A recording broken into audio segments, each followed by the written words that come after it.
સુરતમાં વતન જઈ રહેલ મુસાફરો માટે કોંગ્રેસ દ્વારા ફૂડ પેકેટ અને પાણીનું વિતરણ કરાયું।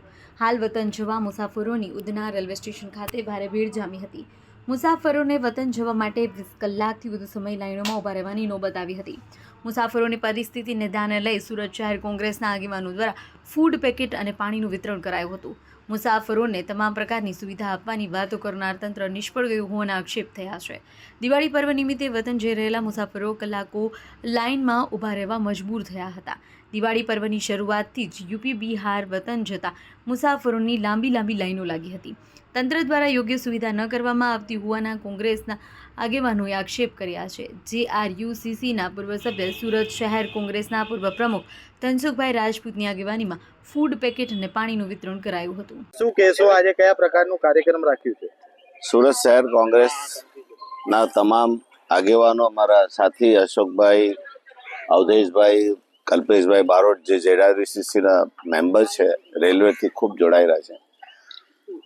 આજે સુરતની જે જનતા છે, સુરતની આજુબાજુ રહેનારી જે પરપ્રાંતિયોની જનતા છે, યુપી બિહાર જનારી જનતા છે, તેની સાથે જે અમાનવીય વ્યવહાર થઈ રહ્યો છે આ તંત્રને, આ સરકારની સામે, આ રેલવેની સામે, જે ફક્ત ને ફક્ત ચેમ્બર ઓફ કોમર્સથી માંડીને મોટી મોટી હસ્તીઓને સાંભળીને ચાલી જાય છે, પણ જે ગરીબ માણસો હતા, કામદારો હતા, તે લોકોનું કોઈ સાંભળીતી નહીં। અમે 1 મહિના પહેલાથી એમને કહીએ છીએ કે તમે સુવિધા આપો, તમે લોકોની વ્યવસ્થા કરો।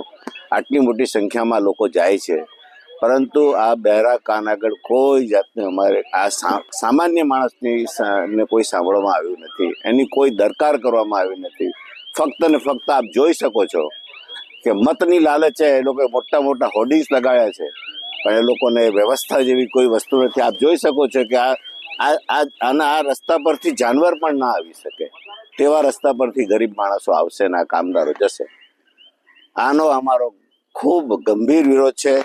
અમે કંઈ કરી શકતા નથી, પણ 14 કલાક, 15 કલાક, 24 કલાકથી પોતાના ઘર બહાર છોડીને જે લોકો જાય છે તેને એક ટોકન રૂપે સરકારની આંખ ખોલવા માટે એક વ્યવસ્થા બનાવી છે કે સરકાર આ બાબતમાં વિચારે કે જે લોકોને 24 કલાકથી બેસાડી રાખો છો તેની પણ આવી કોઈ વ્યવસ્થા કરે કે એ લોકોને જમવાનુંથી, પાણીથી માંડીને બધી વ્યવસ્થા કરે।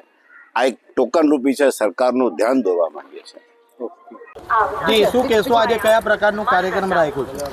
જે રીતે યુપી બિહાર જતા યાત્રીઓને જે મુશ્કેલી પડી રહી છે, સરકાર સંપૂર્ણ માનવહીન સરકાર છે।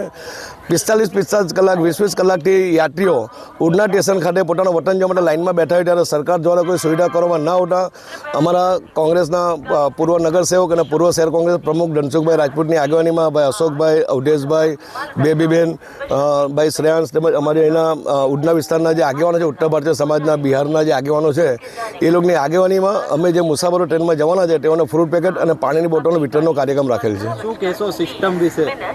સિસ્ટમ સંપૂર્ણ નિષ્ફળ રહી છે।